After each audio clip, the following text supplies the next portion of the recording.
Here in Paris, the Bank of France was organized in 1800, just like the Bank of England. But Napoleon decided France had to break free of debt, and he never trusted the Bank of France. He declared that when a government is dependent upon bankers for money, the bankers, not the leaders of the government, are in control. The hand that gives is above the hand that takes. Money has no motherland. Financiers are without patriotism and without decency. Their sole object is gain. Back in America, unexpected help was about to arrive. In 1800, Thomas Jefferson narrowly defeated John Adams to become the third president of the United States. By 1803, Jefferson and Napoleon had struck a deal. The U.S. would give Napoleon $3 million in gold in exchange for a huge chunk of territory west of the Mississippi River, the Louisiana Purchase. With that $3 million, Napoleon quickly forged an army and set off across Europe, conquering everything in his path. But the Bank of England quickly rose to oppose him. They financed every nation in his path, reaping the enormous profits of war. Prussia, Austria, and finally Russia all went heavily into debt in a futile attempt to stop Napoleon. 4 years later, with the main French army in Russia, 30-year-old Nathan Rothschild, the head of the London office of the Rothschild family, personally took charge of a bold plan to smuggle a much-needed shipment of gold right through France to finance an attack by the Duke of Wellington from Spain. Nathan later bragged at a dinner party in London that it was the best business he'd ever done. Little did he know that he would do much better business in the near future.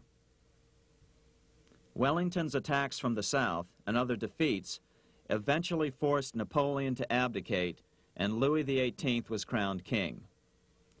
Napoleon was exiled to Elba, a tiny island off the coast of Italy, supposedly exiled from France forever.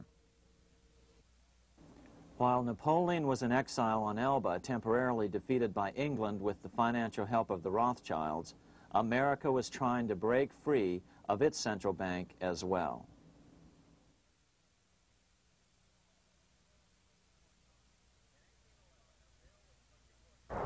In 1811, a bill was put before Congress to renew the charter of the Bank of the United States. The debate grew very heated, and the legislatures of both Pennsylvania and Virginia passed resolutions asking Congress to kill the bank.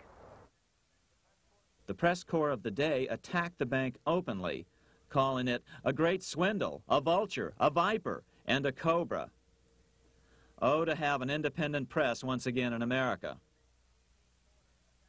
A congressman named P.B. Porter attacked the bank from the floor of Congress, saying if the bank's charter was renewed, Congress, quote, will have planted in the bosom of this Constitution a viper, which one day or another will sting the liberties of this country to the heart, close quote. Prospects didn't look that good for the bank. Some writers have even claimed that Nathan Rothschild warned that the United States would find itself involved in a most disastrous war if the bank's charter were not renewed. But it wasn't enough. When the smoke had cleared, the renewal bill was defeated by a single vote in the House and was deadlocked in the Senate. By now, America's fourth president, James Madison, was in the White House. Remember, Madison was a staunch opponent of the bank. His vice president, George Clinton, broke a tie in the Senate and sent the bank into oblivion. Within 5 months, England attacked the U.S., and the War of 1812 was on. But the British were still busy fighting Napoleon, and so the War of 1812 ended in a draw in 1814. Though the money changers were temporarily down, they were far from out. It would take them only another 2 years to bring back their bank bigger and stronger than ever.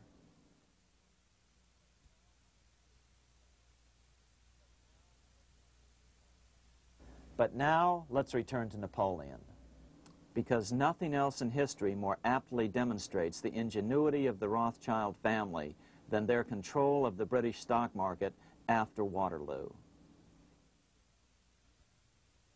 In 1815, a year after the end of the War of 1812 in America, Napoleon escaped his exile and returned to Paris. French troops were sent out to capture him, but such was his charisma that the soldiers rallied around their old leader and hailed him as their emperor once again. In March of 1815, Napoleon equipped an army which Britain's Duke of Wellington defeated less than 90 days later at Waterloo.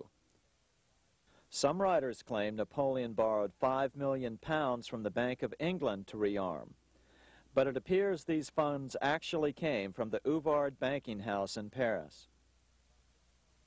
Nevertheless, from about this point on, it was not unusual for privately controlled central banks to finance both sides in a war.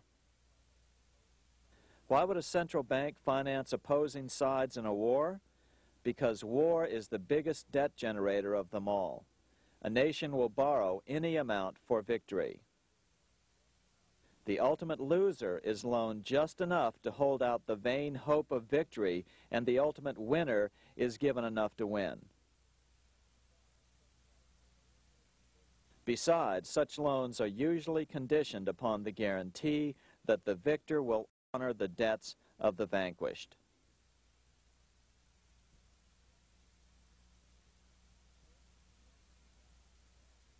This is the Waterloo battlefield about 200 miles northeast of Paris in what today is Belgium. Here Napoleon suffered his final defeat, but not before thousands of French and Englishmen gave their lives on a steamy summer day in July of 1815. Right over there, on June 18, 1815, 74,000 French troops met 67,000 troops from Britain and other European nations. The outcome was certainly in doubt. In fact, had Napoleon attacked a few hours earlier, he would probably have won the battle. But no matter who won or lost, back in London, Nathan Rothschild planned to use the opportunity to try to seize control over the British stock and bond market and possibly even the Bank of England. Rothschild stationed a trusted agent, a man named Rothworth, on the north side of the battlefield, closer to the English Channel. Once the battle had been decided, Rothworth took off for the Channel. He delivered the news to Nathan Rothschild a full 24 hours before Wellington's own courier. Rothschild hurried to the stock market and took up his usual position in front of an ancient pillar. All eyes were on him. The Rothschilds had a legendary communications network. If Wellington had been defeated and Napoleon was loose on the continent again, Britain's financial situation would become grave indeed. Rothschild looked saddened. He stood there motionless, eyes downcast. Then suddenly he began selling. Other nervous investors saw that Rothschild was selling. It could only mean one thing. Napoleon must have won, Wellington must have lost. The market plummeted. Soon everyone was selling their consols, their British government bonds, and prices dropped sharply. But then Rothschild started secretly buying up the consols through his agents for only a fraction of their worth hours before. Myths, legends, you say? 100 years later, the New York Times ran a story which said that Nathan's grandson had attempted to secure a court order to suppress a book with this stock market story in it. The Rothschild family claimed the story was untrue and libelous, but the court denied the Rothschilds' request and ordered the family to pay all court costs. What's even more interesting about this story is that some authors claim that the day after the Battle of Waterloo, in a matter of hours, Nathan Rothschild came to dominate not only the bond market, but the Bank of England as well. Whether or not the Rothschild family seized control of the Bank of England, the first privately owned central bank in a major European nation and the wealthiest, one thing is certain. By the mid-1800s, the Rothschilds were the richest family in the world, bar none.